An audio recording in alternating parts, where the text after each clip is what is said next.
नमस्कार दोस्तों, कैसे हैं आप लोग। उम्मीद करते हैं बढ़िया होंगे, अपने पढ़ाई में ज़ोर शोर से लगे होंगे। पठन पाठन तो चलता रहेगा, लेकिन कोरोना के जो नए वेरिएंट है ओमिक्रॉन, इनसे भी खुद को बच बचा के आगे निकालना है। और मेरे ख्याल से आप अभी घर में रहिए तो ज़्यादा सुरक्षित रहिएगा, या फिर जहाँ पे आप रहते हैं रूम वगैरह में, बस रूम में ही रहिए और कहीं भी जाने की ज़रूरत नहीं है। और चाहे वो ऑनलाइन सहारा लीजिए या फिर ऑफलाइन, क्योंकि कोचिंग तो कुछ दिनों में बंद होने वाली है। दिल्ली में तो बंद हो गया, और आप जहाँ भी रहते हो धीरे धीरे वो बंद हो जाएगा। और फरवरी में, इसी बीच फरवरी में आपका एग्ज़ाम है, और इसी बीच ओमिक्रॉन का जो चरम अवस्था है वहाँ पे वो पहुँचेगा। तो थोड़ा खुद को बचा के चलिए। आज हम लोग 500 साइंस का क्वेश्चन को यहाँ पे देखने वाले हैं। अगर आप इस बार ग्रुप डी एग्ज़ाम दे रहे हैं तो आपको, आपके लिए बेहद ही महत्वपूर्ण होने वाली है ये। एक भी क्वेश्चन आप नहीं छोड़िए, ना ही एग्ज़ाम में ना ही इस वीडियो में, क्योंकि आप तो पढ़ाई किए हुए हैं, बस रिवीजन होगा। और क्वेश्चन एग्ज़ाम में गलत क्यों होता है कि इसमें आपका रिवीजन नहीं होता है, या फिर आप जो पढ़े हैं कुछ कन्फ्यूजन होता है, तो वो आपका रिवीजन की वजह से ही गलत होता है। और दूसरा ये कि अगर आप इस बार बीपीएससी दे रहे हैं तो इसमें भी ये अच्छा खासा काम करेगा। वैसा नहीं बीपीएससी में कुछ अलग, जो बीपीएससी के लिए कुछ अलग साइंस है, लेवल यही रहेगा। और किसी और एग्ज़ाम की भी अगर आप तैयारी कर रहे हो तो उनके लिए भी ये वीडियो फ़ायदेमंद है। तो सबसे पहले आप तो हमारे चैनल को सब्सक्राइब कर दीजिए। उसके बाद वीडियो से या फिर क्वेश्चन से रिलेटेड कुछ भी अगर आपका क्वेरीज होता है तो आप मुझे कमेंट बॉक्स में ज़रूर पूछिए। चलिए वीडियो को स्टार्ट करते हैं। सबसे पहला अगर क्वेश्चन इसमें देखें, सबसे बड़ी आंखें किस स्तनधारी प्राणी की होती है?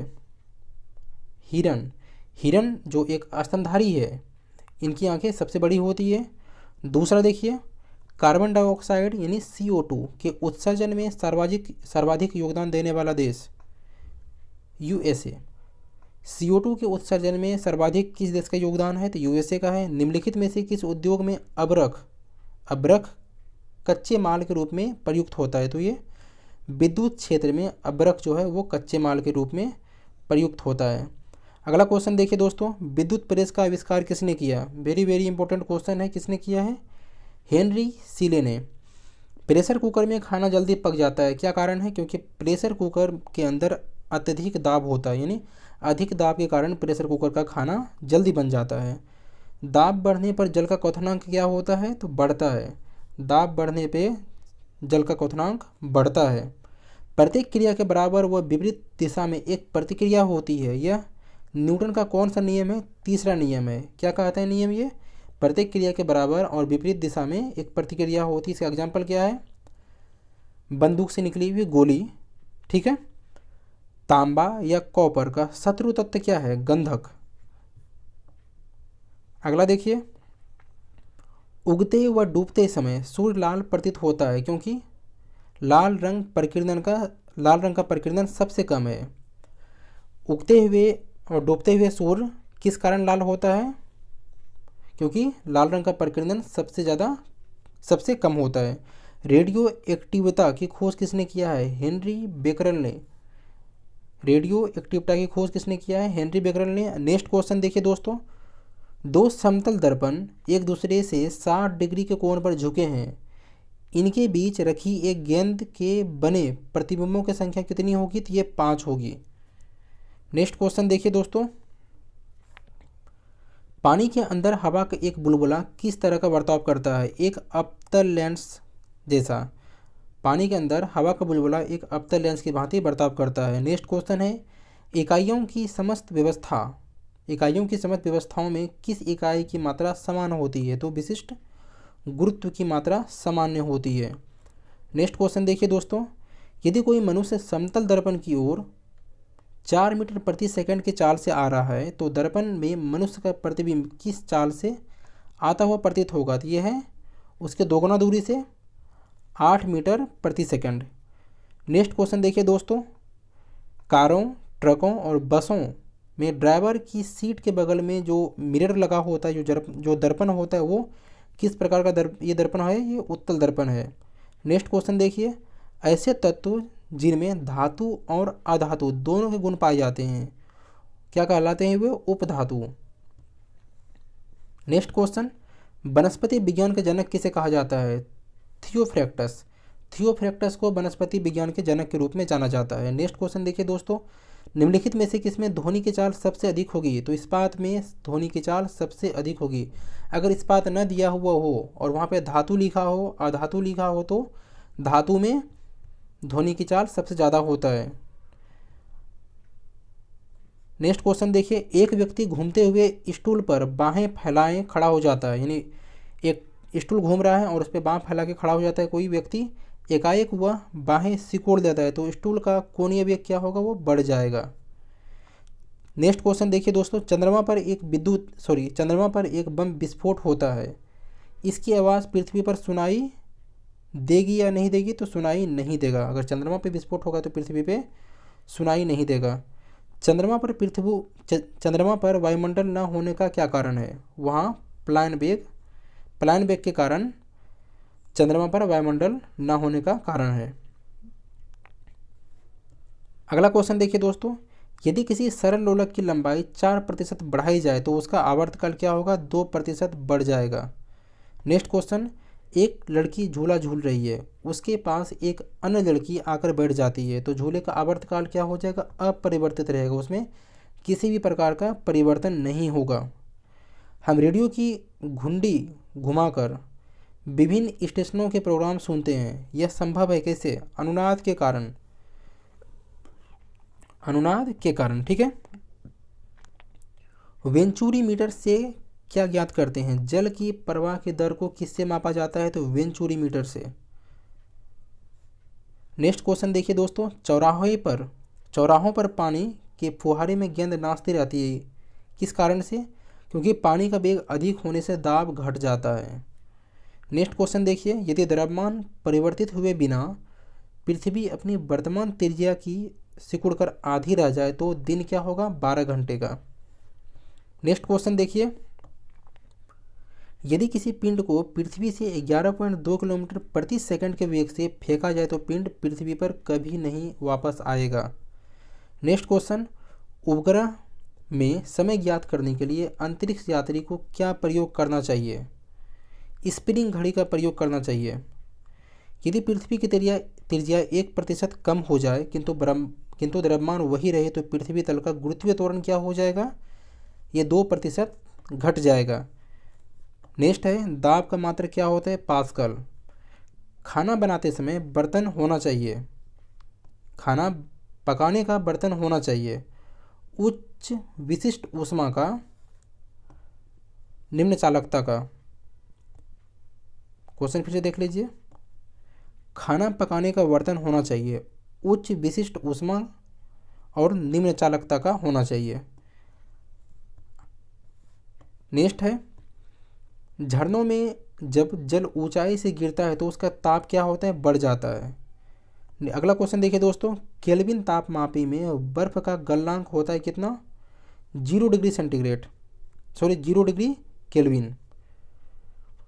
बॉटनी शब्द की उत्पत्ति किस भाषा से हुई है? तो ये ग्रीक भाषा से हुई है। बॉटनी शब्द की उत्पत्ति ग्रीक भाषा से हुई है। अगला है, क्यूरी किसकी इकाई का नाम है? तो रेडियो एक्टिव धर्मिता को किस में मापते हैं? क्यूरी में मापा जाता है। किस रंग की तरंगदैर्घ्य सबसे कम होती है? तो बैंगनी रंग की तरंगदैर्घ्य सबसे कम होती है। कमरे में रखे रेफ्रिजरेटर यानी फ्रिज का दरवाज़ा खोल दिया जाए तो कमरे का ताप क्या होगा? बढ़ जाएगा। ठंड के दिनों में आप ये तरीका आजमा सकते हैं। इंद्रधनुष में कितने रंग होते हैं? तो इसमें 7 रंग होते हैं।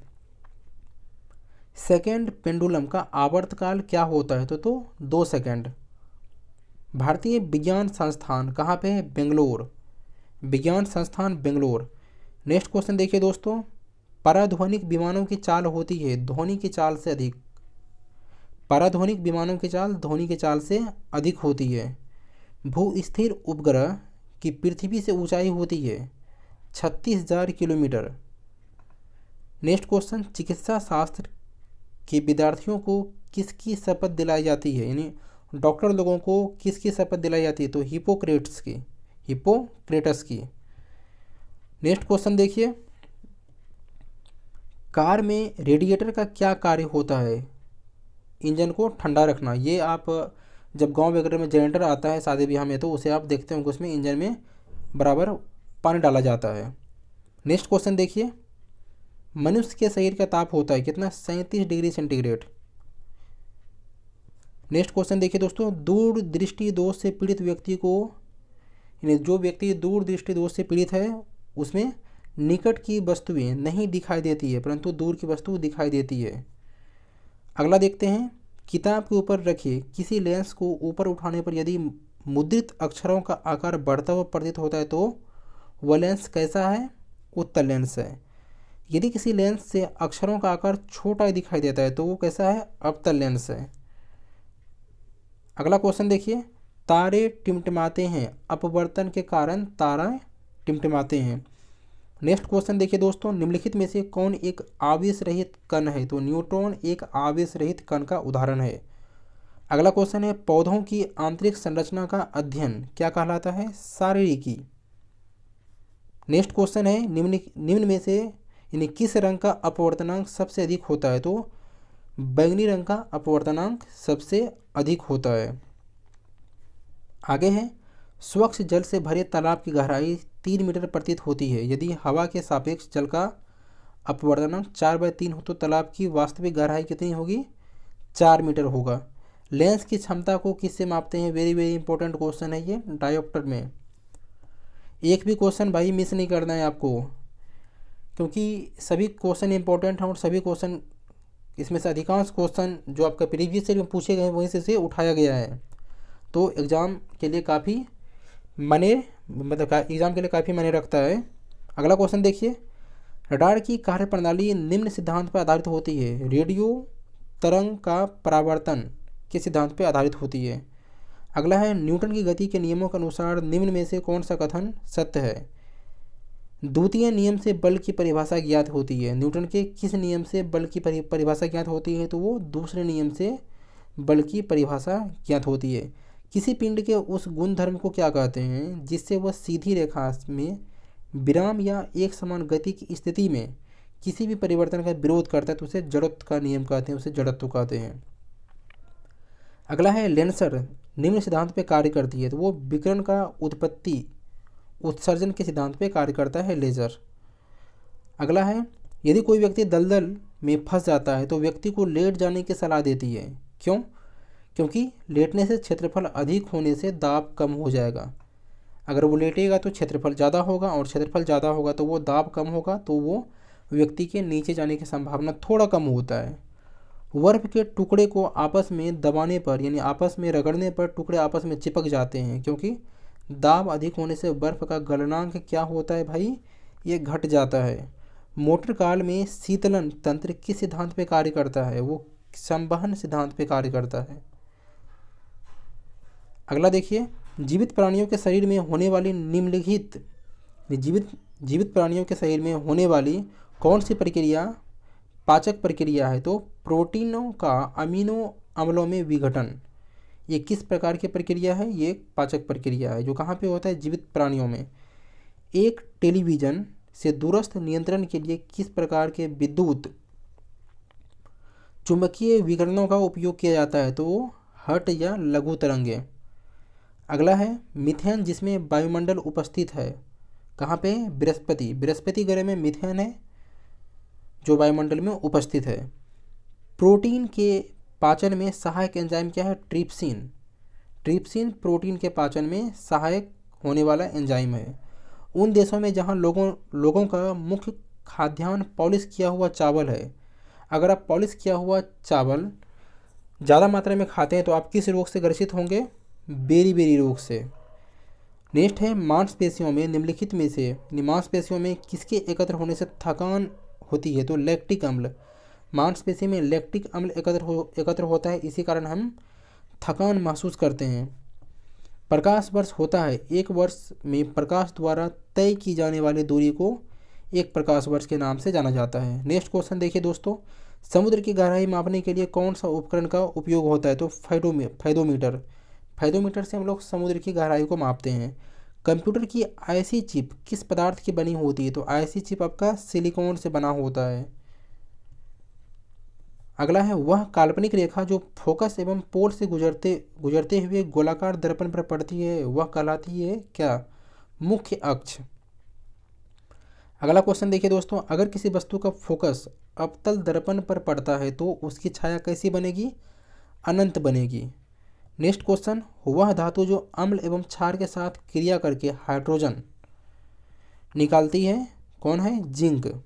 जिंक धातु अम्ल और क्षार के साथ अभिक्रिया करके हाइड्रोजन निकालती है। नेक्स्ट क्वेश्चन देखिए, जीव विज्ञान शब्द का प्रयोग सबसे पहले किसने किया है? लेमार्क और ट्रेविरेनस ने। कार्य का मात्रक क्या है? जूल। प्रकाश वर्ष इकाई है दूरी की। दूरी की इकाई क्या है? प्रकाश वर्ष। जूल किसकी इकाई है? ये कार्य की। नेक्स्ट क्वेश्चन देखिए, एक ही प्रकार के परमाणुओं से मिलकर बना पदार्थ क्या कहलाता है? वो तत्व। नेक्स्ट क्वेश्चन, दो या दो से अधिक तत्वों की मात्रा के विचार से एक निश्चित अनुपात में संयोग करने से बना पदार्थ क्या कहलाता है? तो वो यौगिक कहलाता है। नेक्स्ट क्वेश्चन देखिए, किसी ध्वनि स्रोत की आवृत्ति में होने वाले उतार चढ़ाव को क्या कहते हैं? तो उसे डॉपलर प्रभाव के नाम से जाना जाता है। अगला क्वेश्चन देखिए, कोई कण एक सेकंड में जितने कंपन करता है तो उस संख्या को क्या कहते हैं? तो उस संख्या को आवृत्ति कहते हैं। वायु में ध्वनि की चाल कितनी है? 332 मीटर पर सेकंड। यदि दाब बढ़ाकर दोगुना कर दिया जाए तो ध्वनि की चाल क्या होगी? ध्वनि की चाल में कोई परिवर्तन नहीं होगी, क्योंकि दाब बढ़ने से ध्वनि की चाल में कोई परिवर्तन नहीं होता है, चाहे हम दाब को बढ़ाएं या घटाएं। नेक्स्ट क्वेश्चन देखिए दोस्तों, निम्नलिखित में से समय का मात्रक नहीं है, मतलब प्रकाश वर्ष जो है वो समय का मात्रक नहीं है, आप कन्फ्यूजन मत होइएगा। पारसेक किसकी इकाई है? दूरी की इकाई है। कौन धातु होते हुए भी विद्युत का कुचालक है? ऐसा कौन सा पदार्थ है जो धातु है मगर विद्युत का कुचालक है? तो वो क्या है? सीसा। निम्नलिखित में से यानी किस धातु में धातुवीय चमक पाई जाती है? ग्रेफाइट और आयोडीन में धातुवीय चमक पाई जाती है। एक गुब्बारे में हाइड्रोजन व ऑक्सीजन गैस के बराबर अणु है, ठीक है। यदि गुब्बारे में छेद कर दिया जाए तो हाइड्रोजन का गुब्बारा तेजी से निकलेगी, यानी हाइड्रोजन गैस गुब्बारे से तेजी से निकलेगी। नेक्स्ट क्वेश्चन देखिए, कपूर के छोटे छोटे टुकड़े जल की सतह पर नाचते हैं, किस कारण? पृष्ठ तनाव के कारण। पानी का घनत्व तो अधिकतम होता है 4 डिग्री सेंटीग्रेड पे पानी का घनत्व तो अधिकतम होता है। नेक्स्ट क्वेश्चन देखिए दोस्तों, यदि दो उपग्रह एक ही वृत्ताकार कक्षा में चक्कर लगाते हैं तो उसके वेग कैसे होंगे? वे एक समान वेग से होंगे। अगला देखते हैं, पृथ्वी की परिक्रमा कर रहे एक उपग्रह से एक पैकेट छोड़ दिया जाता है तो उपग्रह के साथ उसी चाल से वह पृथ्वी की परिक्रमा करेगा कौन? जो पैकेट छोड़ा गया है। नेक्स्ट क्वेश्चन देखिए दोस्तों, निम्नलिखित में से यानी कौन से इसमें से एक यौगिक है? तो अमोनिया एक यौगिक का उदाहरण है। यंग प्रत्यास्था गुणांक का एसआई मात्रक क्या है? तो newton metre square. Newton metre square किसका है मात्रक? यंग प्रत्यास्था का मात्रक है। अगला है केंडेला का मात्रक क्या है? ज्योति तीव्रता। ज्योति तीव्रता किसका यानी ज्योति तीव्रता का मात्रक क्या है? केंडेला। नेक्स्ट क्वेश्चन देखिए, जल एक यौगिक है क्योंकि इसमें रासायनिक बंधों से जुड़े हुए दो भिन्न तत्व होते हैं। नेक्स्ट क्वेश्चन, वह विज्ञान जिसका संबंध जीवधारियों के अध्ययन से होता है उसे क्या कहलाता है? तो उसे जीव विज्ञान के नाम से जानते हैं। शैवालों का अध्ययन क्या कहलाता है? फाइकोलॉजी। ऊर्जा की इकाई क्या है? जूल। मात्रकों की अंतर्राष्ट्रीय पद्धति कब लागू किया गया? तो 1971 में। मात्रकों की अंतर्राष्ट्रीय पद्धति 1971 में लागू किया गया। चमगादड़ अंधेरे में उड़ते हैं क्योंकि चमगादड़ पराश्रव्य तरंगे उत्पन्न करते हैं, इसलिए वो अंधेरे में भी उड़ सकते हैं। बर्फ में स्केल्टिंग करना प्रदर्शित करता है कि दाब बढ़ाने पर बर्फ का गलनांक क्या होगा? घट जाएगा। स्टेनलेस स्टील एक मिश्र धातु है जबकि वायु एक क्या है? मिश्रण। तो दोस्तों हम लोग यहाँ पे 100 क्वेश्चन को पूरा कर लिए हैं और जल्द ही, और ऐसे आप मुश्किल से कितना मिनट हुआ होगा इसमें आप देख सकते हैं 19 मिनट। 19 मिनट में 100 क्वेश्चन आपका रिवीजन हो गया। और आगे हम लोग देखेंगे 101 से लेके 500 तक, 101 से 200 तक देखेंगे। यानी टोटल हम लोग को वही 20 मिनट में 100 क्वेश्चन को हम लोग को कवर करना है। तो फटाफट मिलते हैं अगले वीडियो में, तब तक के लिए नमस्कार।